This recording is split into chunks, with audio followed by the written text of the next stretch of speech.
함께 뉴스 속으로 시사인이 만드는 정치 라이브 김은지의 뉴스인 7월 29일 방송 시작합니다. 안녕하세요. 저는 시사인 김은지 기자고요. 첫 번째 코너 바로 들어가겠습니다. 쏟아지는 뉴스에 어떻게 반응해야 될지 알려드리는 시간 뉴스 리액션입니다. 박영희 기자 안녕하세요. 네, 안녕하세요. 네, 화요일의 뉴스 리액터 얼천 김준일 평론가 안녕하세요. 네, 안녕하세요. 네, 저희 방송 시작부터 김준일 평론가의 화려한 패션에 대해서 많은 분들이 칭찬, 그 부러움을 사고 있습니다. 남자는 핑크죠. 예, 역시 자신감이 보이는 김준일 평론가에 대해서 멋지다, 역시 얼천이다라고 하는 김준일 평론가의 리마인드가 있다라는 말씀을 드리면서 첫 번째 바로 키워드 들어가겠습니다. 네, 윤석열, 김건희 특검 불출석. 네, 예상대로 나오지 않았네요. 네, 오늘 오전 10시까지 출석하라는 게 김건희 특검팀의 첫 소환 명령이었는데 역시나 응하지 않았습니다. 7월 10일에 재수감된 이후로 윤석열 씨는 지금까지 내란 특검팀 소환 조사나 내란 재판에도 계속 나오지 않고 버티고 있기 때문에 당연히 오늘도 안 나올 거라는 예상이 많았는데 역시나 나오지 않았고요. 현재까지 변호인 선임기를 비롯한 어떠한 의견도 내지 않은 상황이라고 합니다. 그래서 김건희 특검팀은 내일 오전 10시까지 출석하라라고 다시 통보했는데 딱히 상황이 달라질 것 같지는 않습니다. 그리고 특검 소식 하나 더 전해드리면 동아일보 단독인데요. 2022년 5월 10일에 열린 윤석열 씨 대통령 취임식 특별 초청 명단의 일부가 공개가 됐습니다.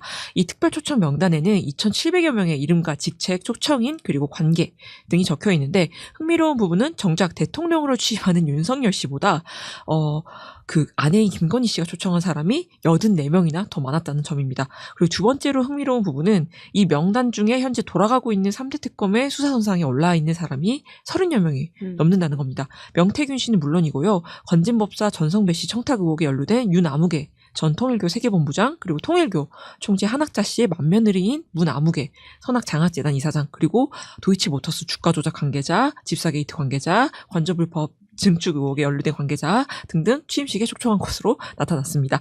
또 고성국 TV의 고성국 씨, 가로세로 연구소의 김세의 씨와 강영석 씨 같은 유튜버도 극우 유튜버도 다수 초대가 됐습니다. 네, 김평론가의 패션이 화제를 계속 모으고 있어서요. 딸기맛 아이스크림이 먹고 싶다는 댓글까지 이어지고 있다는 말씀을 드리면서 이 명단에서 좀 가장 눈에 띈 사람은 누구였습니까? 근데 이 명단이 예. 새롭지는 않아요. 왜 그러냐면은 이전에 부분 다 이게 보도가 됐고, 상당수가 예전에 과거에 어떤 인연이 있었느냐, 도이치모터스 주가 조작한 사람도 있네, 네. 뭐 극우 유튜버도 있네, 이거를 이제 좀 종합적으로 다시 이제 한 것 같아요.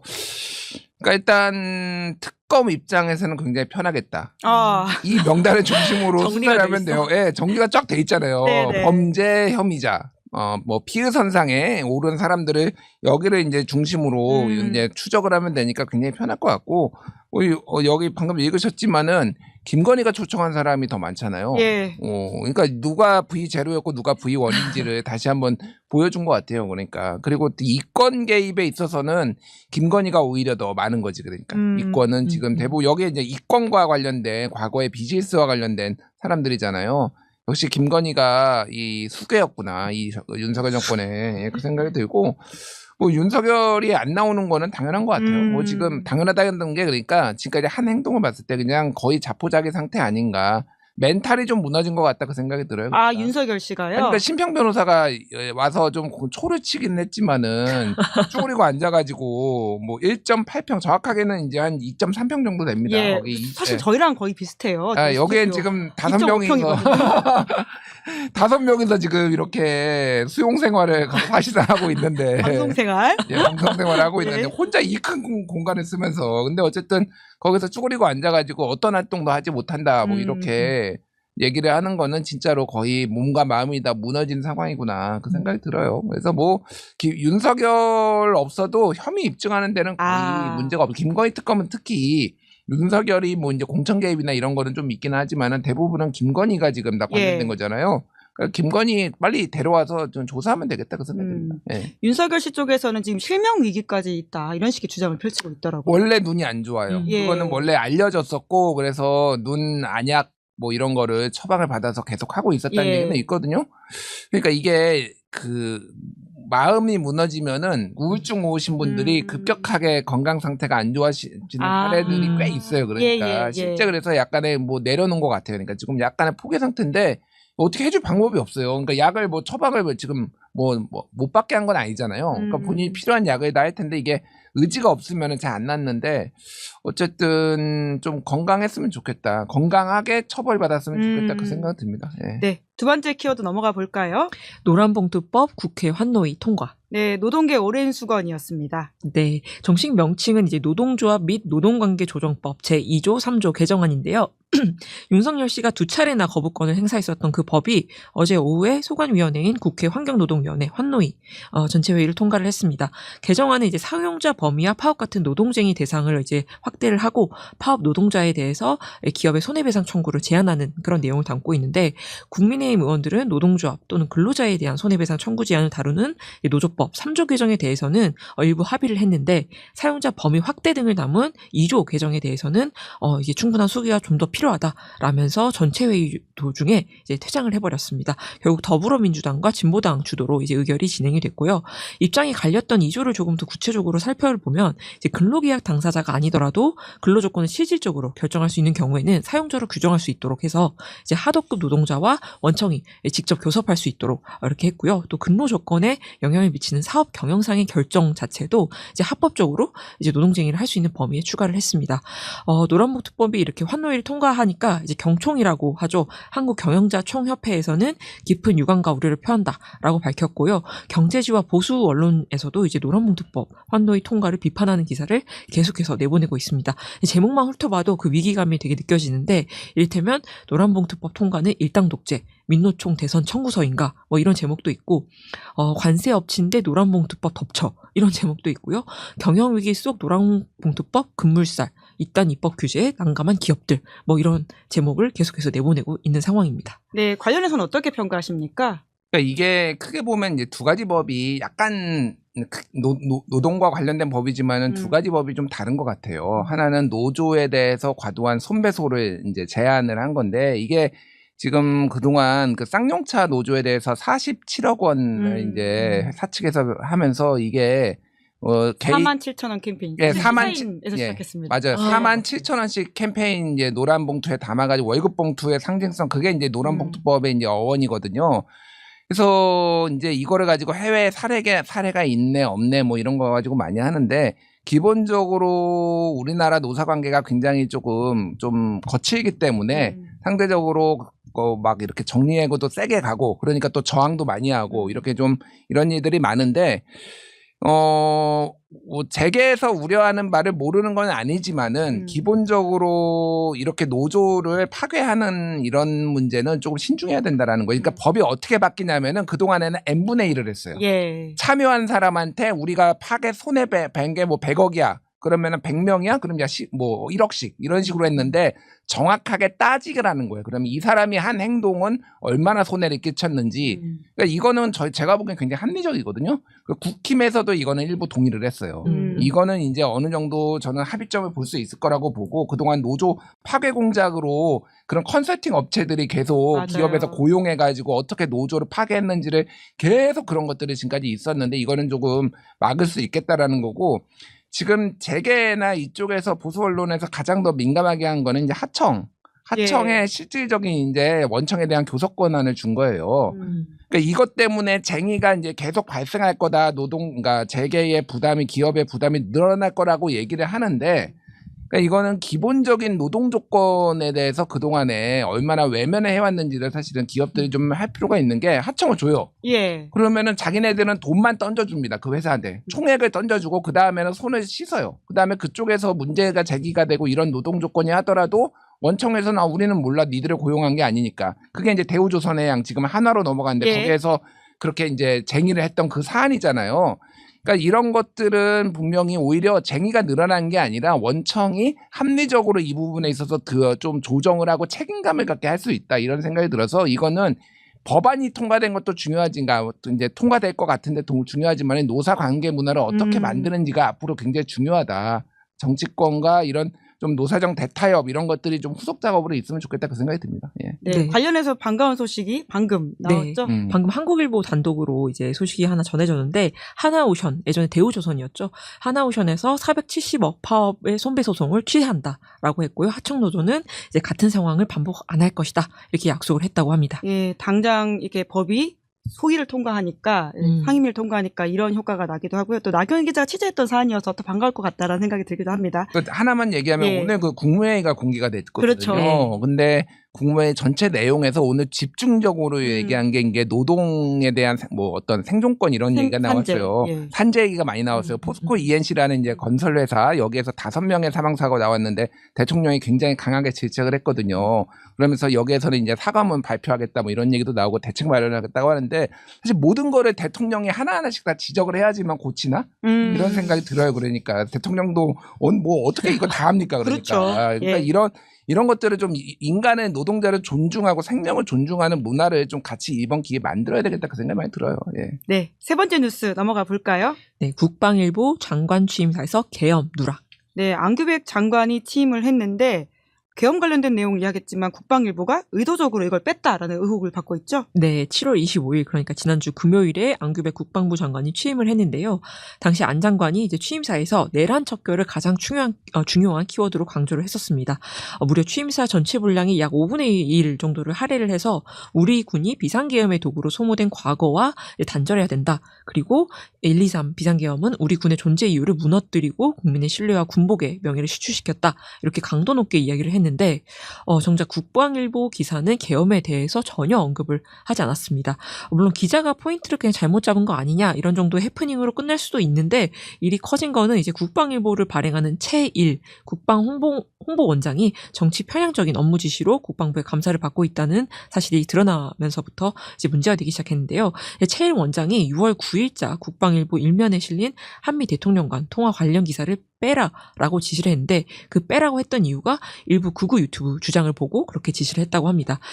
다만 이번 논란에 대해서 국방일보 측은 기사 작성과 데스크 과정이 정상적으로 이루어졌고 별 문제가 없었다. 그리고 군 매체로서의 특성을 좀 감안해 주길 바란다라고 해명을 했는데 이재명 대통령이 오늘 이제 국무회의에서 이 논란을 직접 언급을 하면서 안규백 장관에게 기강을 잘 잡으셔야 할 것 같다. 좀 심각하다라고 이야기를 하기도 했습니다.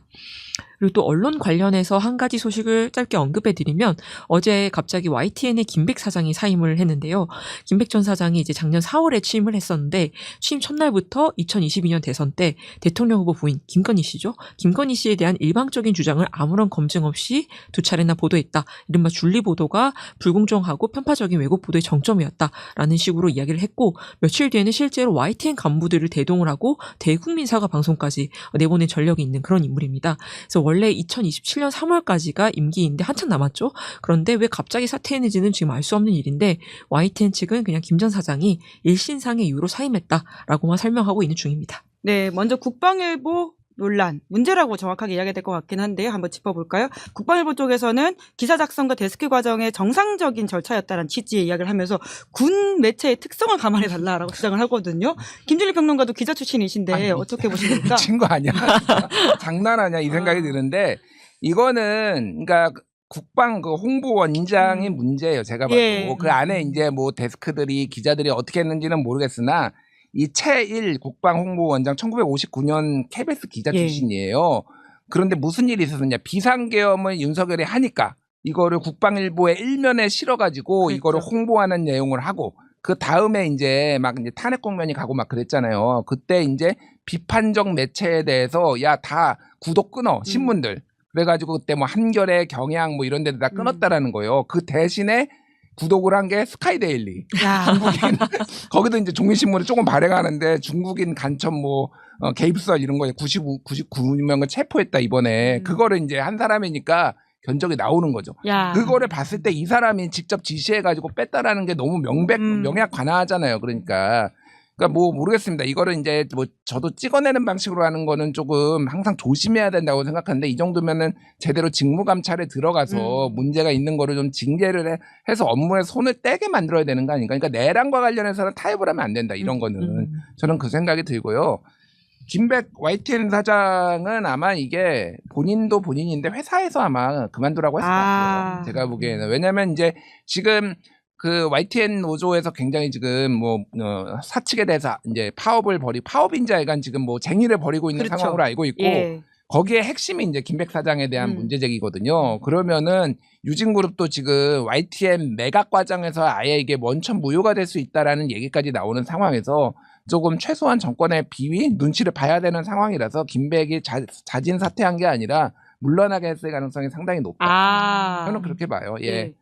예, 다만 글쎄요, 김백이 물러난다라고 해서 이 지금 모든 사안의 문제가 해결이 될 거니까 매각 자체에 문제가 있다라는 얘기가 많기 때문에 근데 좀 이제 보도가 조금 더 좀 바뀔 수도 있겠다 그 생각은 들고 저에 대한 내부 징계로 좀 예전에 제가 한번 얘기해 김백 사장 그 칼럼으로 한번 예, 그랬죠. 예.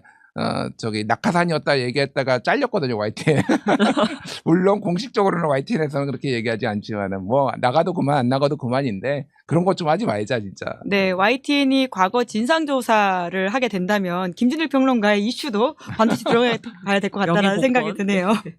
예, 그러면 지금 YTN 관련해서는 특검도 이제 통일교 관련된 이슈로서도 바라보고 있는 것 같던데요. 이 부분도 좀 나올 수 있을 거라고 보십니까? 근데 통일교는 이제 인수를 하려고 하다가 예. 실패를 했잖아요. 4천억 원 준비하라. 건진이 이철규한테 얘기하겠다. 그러니까 그쪽 수사가 되기는 할 것 같은데 제가 지난번에 얘기했듯이 3,200억 원에 이제 유진이 이제 가져갔잖아요. 예. 그러면은 누군가 더 센 실세가 지금 붙지 않고서야 어떻게 된 것이냐. 그게 윤핵관일 수도 있고 김건희 본인일 수도 있고 뭐 여러 가지 가능성이 있으니까 그쪽으로 저는 수사가 이루어질 거라고 봐요. 지금 아직은 저도 그 얘기를 아직은 못 들었는데 조만간 예. 이거는 특검에서 나올 거라고 봅니다. 네. 네. 그러면 특검 이야기 나온 김에 요거 하나만 더 여쭤보면 오늘 오후에 KBS 보도를 보니까 김건희 씨 목걸이가 가품으로 판정됐다라는 보도가 나오더라고요. 어떻게 보십니까? 저는 이거 첫날부터 계속 이거 가품일 가능성 높다라고 얘기를 했어요. 네. 그러니까 지금 말이 바뀌었잖아요. 처음에는 빌린 거다. 그 다음에 가품이었다. 그러다가 또 바뀐 게 오빠한테 가품을 사줬고 당일 순방하는데 빌렸다 이렇게 됐잖아요. 그러니까 이게 지금 나름대로 그 3달 동안 윤석열이 탄핵된 3달 동안 나름 다 준비를 한 거예요. 그러니까. 그러니까 집에다 그냥 발견이 되면은 너무 티가 나니까 오히려 약간 다른 데다 둔 것 같은 느낌으로 이렇게 해놓은 거 아니냐. 예. 그 12켤레의 샤넬 신발도 마찬가지예요. 260mm. 260mm가 12켤레가 나란히 따라락 있다라는 거야. 샤넬만 신어? 집에 한 브랜드만 신어요? 브랜드 하나예요? 아니 나도 신발 많이 있는데 다 달라요 브랜드.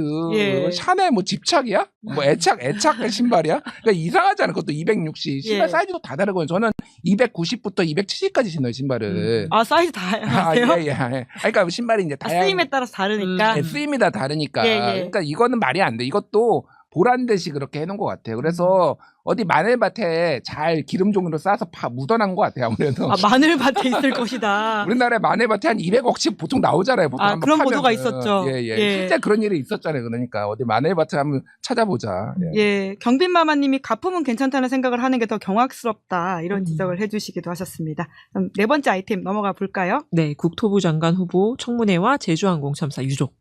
네, 가장 늦게 후보자로 임명됐던 김윤도 국토부 장관 후보자 그리고 최희영 문체부 장관 후보자 청문회가 오늘 열리고 있죠. 네, 2주 전에 이른바 인사청문회 슈퍼위크가 있어가지고 16명 장관 후보자에 대해서 일주일 사이에 인사청문회가 줄줄이 열렸었는데 당시 아직 임명되지 않았던 김윤덕 국토부 장관 후보자와 최희영 문체부 장관 후보자 청문회가 오늘 열렸습니다.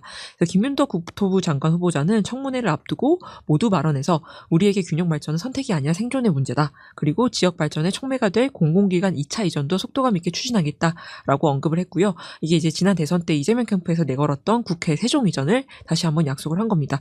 그리고 또 국민의 생명과 안전을 보호하기 위해서도 노력하겠다라고 언급을 하면서 제주항공 참사, 싱크홀 사고 등 국민을 불안하게 하는 안타까운 사고가 많이 발생했다라고 언급하기도 했는데 실제로 청문회를 하루 앞둔 어제 오후에 이제 제주항공 참사 유가족들이 참사 이후에 200일 넘게 머무르고 있던 무항공항을 떠나서 국회까지 찾아와서 김민덕 후보자에게 참사의 진실을 밝혀달라라고 요구하는 기자회견을 열기도 했습니다. 특히 참사 유가족들은 당시 이제 사실상 국토부 산하에 있는 항공철도사고조사위원회 이른바 사조위라고 그냥 줄여서 부르는데요. 이 사조위가 공정하고 객관적으로 사고 원인을 조사할 수 있을지 의문이다 라면서 독립적이고 투명한 재조사가 필요하다라고 호소를 했습니다. 네. 제주항공 참사 같은 경우에 또 나경희 기자가 오랫동안 취재해서 더욱더 이 부분을 다른 데는 좀 잘 안 짚는 것 같은데요. 이야기가 좀 더 특별하다라는 생각이 들고요. 두 청문회가 마지막 이재명 정부의 사실상 1기 내각 마지막인데 좀 주요하게 보신 포인트가 있으실까요? 최희영 문체부 장관 후보자는 조금 논란들이 있는 것 같아요. 논란들이 있으면 자녀가 이제 네이버 미국 지사에서 취업이 됐나서 영주권을 취득하는데 아빠 탓을 쓴 거 아니냐, 등등등 있는데 별로 관심이 없더라고, 사람들이. 예. 그래서 그냥 이게 운이에요, 운. 이 운도 좀 작용을 해요. 무난하게 그냥 될 것 같다 보니까 그런 생각이 들고 이제 국토부 장관이 사실은 이런 재난에 대해서 컨트롤 타워나 그런 건 아닌데 최근에 국정의 기조가 지금 어쨌든 맞아요. 산재를 줄이거나 이런 것들을 재난에 대해서 조금 대통령이 직접 나서서 하다 보니까 이런 문제에 대해서 굉장히 적극적으로 나서는데 이거는 그러니까 저는 그런 것 같아요. 신뢰의 문제인 것 같아요. 무슨 얘기냐면은 이 사고조사위가 실제 독립적으로 잘 됐는지 안 됐는지는 제가 잘 모르겠지만은 전문가들이 들어가서 하긴 했을 거예요. 정권 차원에서 이거를 비호를 해야 돼 그런 게 있는 건 아니냐. 과거 세월호 문제처럼 그렇기는 한데 이게 권력이나 이제 정부에서 신뢰감을 주지 못하면은 끊임없이 문제 제기가 되거든요. 그러니까 이런 거는 정말로 투명성 있게 특히 장관, 주무장관이나 이런 사람들이 이게 유가족들과 설득하면서 그런 과정을 거치는 게 뒤에 이제 문제를 안 남기는 것 같아요. 그런 것들을 이재명 정부가 좀 잘할 수 있을지 굉장히 지금 다 투명하게 공개를 하고 있잖아요. 국무회의도 이제 공개를 하고 그런 것들을 잘할 수 있을 것 같고 국회 세종 이전은 솔직히 국회가 결정할 문제라서 가능할까 그 생각이 들겠네요. 예. 네, 마지막이 아니다라고 지적해 주시는 분들이 계신데요. 그런데 여가부 장관과 교육부 장관은 다시 또 선임을 하고 네, 그리고 절차를 거쳐야 해서. 되기 때문에 아직 완전히 끝난 게 아니다라는 말씀을 드리면서 오늘은 여기까지 하도록 하겠습니다. 두 분 수고 많으셨습니다. 고맙습니다. 네, 감사합니다. 감사합니다. 네,